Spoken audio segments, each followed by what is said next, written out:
இன்னைக்கு நான் மீன் குழம்பு தாங்க செய்ய போறேன். அதுக்கு மிளகாத்தூள், மல்லித்தூள், மஞ்சத்தூள், மிளகுத்தூள், உப்பு, புளி, தக்காளி, வெங்காயம், இஞ்சி புளி பேஸ்ட், கருவேப்பிலை இதெல்லாம் எடுத்து வச்சிருக்கேங்க. ஃபர்ஸ்ட் நம்ம வதக்கி அரைச்சி எடுத்துக்கலாம். ஃபர்ஸ்ட் நம்ம சின்ன வெங்காயத்தை வந்து ஒரு 20 வெங்காயம், தக்காளி பழம் வந்து 2 நல்லா வதக்கி எடுத்துக்கணும். கடையில மசாலாவை வாங்காதீங்க. அதை வாங்கி வீட்டுல நம்ம செஞ்சோம்னா இப்போ நம்ம 2 பேர்னா நம்ம கரெக்டா அளவு தெரியும். இன்னும் எக்ஸ்ட்ரா ஆளுங்க வந்துட்டாங்கன்னா, நம்ம கூட குறைச்சு போட்டுருவோம்.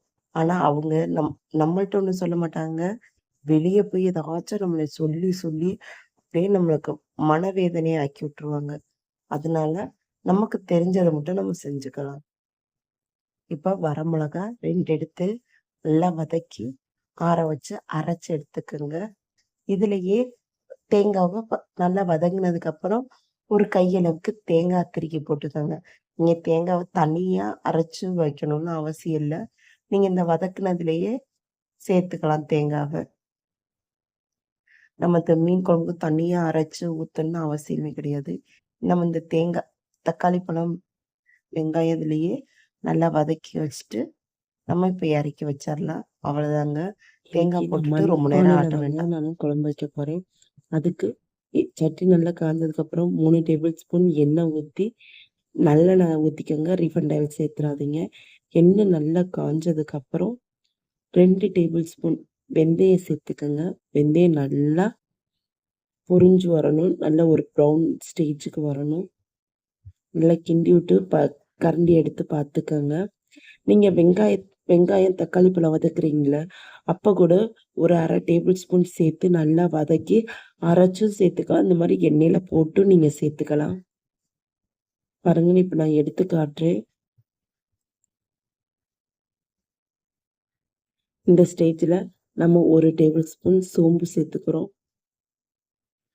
சோம்பு சேர்த்து சோம்பு நல்லா பொன்னிற ஸ்டேஜுக்கு வரணுங்க.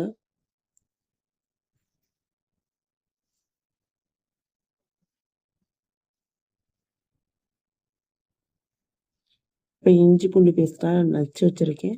அதில் 2 டேபிள் ஸ்பூன் சேர்த்துக்கோங்க. சேர்த்து நல்லா எண்ணெயிலே நல்லா வதக்கி எடுத்துக்கோங்க. அப்படியே ஒரு வரமிளகாவும் சேர்த்துக்கோங்க. உங்களுக்கு காட்டத்துக்கு தகுந்தாப்புல கூட நீங்கள் வரமிளகா சேர்த்துக்கலாம்.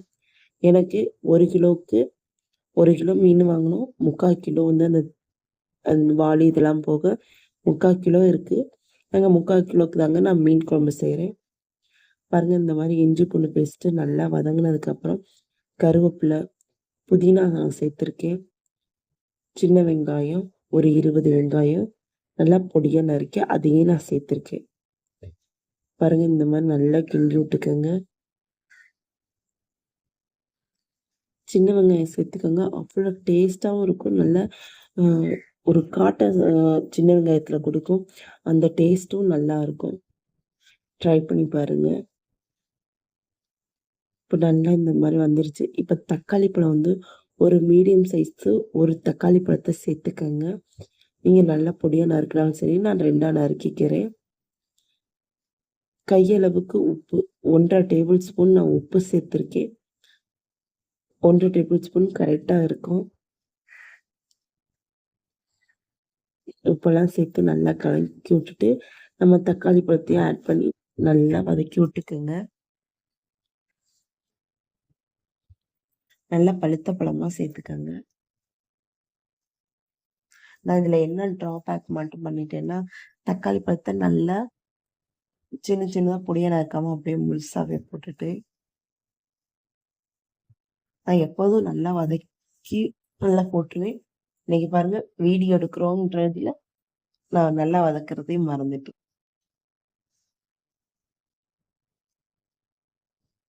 பாருங்க, இந்த மாதிரி நல்லா வதக்கி எடுத்தாச்சு. இப்போ மிளகாத்தூள் ஆட் பண்ணிக்கலாம். நாங்கள் வீட்டிலேயே அரைச்ச மிளகாத்தூள் 1 டேபிள் ஸ்பூன் மிளகாத்தூள், 2 டேபிள் ஸ்பூன் மல்லித்தூள், 1/2 டேபிள் ஸ்பூன் மஞ்சத்தூள் சேர்த்துக்கங்க. நீங்க கடையில் வாங்கின குழம்பு மிளகாத்தூள் சேர்க்காதீங்க. மிளகுத்தூள் சேர்த்துக்கங்க. 1 டேபிள் ஸ்பூன் அளவுக்கு மிளகுத்தூள் சேருங்க. அது வந்து நல்ல காட்டமும் கொடுக்கும். நல்லாவும் இருக்கும். உங்களுக்கு வந்து டேஸ்ட் வந்து நல்லா எடுத்து கொடுக்கும். இந்த மாரி நல்ல எண்ணெயில நல்லா பெரட்டிட்டு, ஒரு கிண்டி கிண்டி விட்டுருங்க.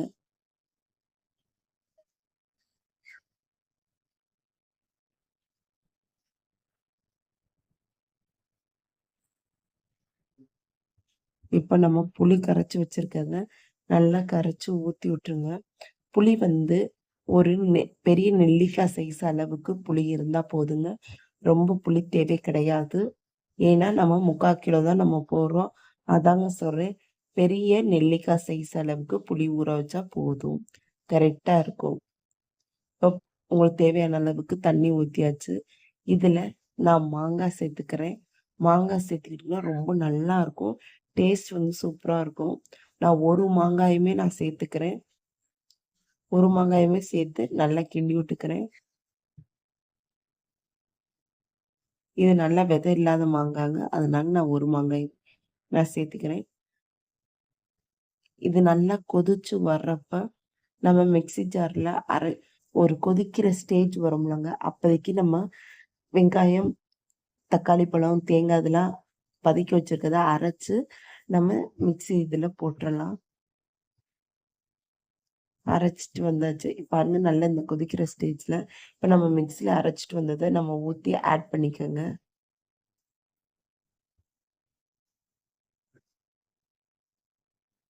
ஆட் பண்ணி நல்லா கிண்டி விட்டுருங்க.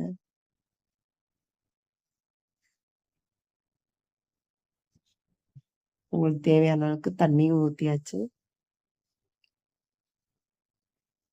இப்ப இந்த மீன் குழம்புல நம்ம மிக்ஸி ஜார்ல எவ்வளோ தண்ணி ஊத்தணுமோ அவ்வளோ தண்ணி ஊத்திட்டு, உங்களுக்கு இப்பயே உப்பு கரெக்ட்டா இருக்கான்னு பார்த்துக்கோங்க. இந்த குழம்புல இருக்க உப்பு அளவு தாங்க மீன்லயும் உப்பு சாரும்.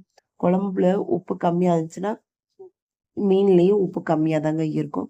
இந்த மாரி கொதிச்சுக்கிட்டு இருக்கப்ப தான் நம்ம சாந்தெல்லாம் ஊத்திட்டு மூடி வச்சுருங்க. மூடி வச்சு ஒரு 5 நிமிஷம் கழிச்சு பார்த்தீங்கன்னா, இந்த மாரி நல்லா கொதிக்கும். கொதிக்கிற ஸ்டேஜ்ல மீன எடுத்து போட்டுறலாம். நாங்க வறுக்கிறதுக்கு மெ தனியா பீஸ்லாம் எடுத்து வச்சுட்டோம். குழம்புல போடுறதுக்கு மட்டும் மண்டையும், வால் பகுதியும் மட்டும் நாங்க தனியா எடுத்து வச்சிருக்கேன். நான் வந்து இதுல 2 தல வந்து நல்லா 2ஆ நறுக்கி அத சேர்த்துருக்கோம்.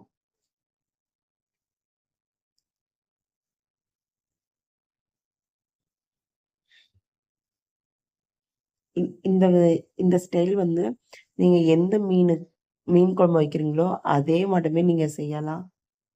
வேற எந்த டிஃபரெண்டுமே கிடையாதுங்க. நீங்க எல்லாத்துக்குமே இந்த மாரியே செஞ்சுக்கலாம்.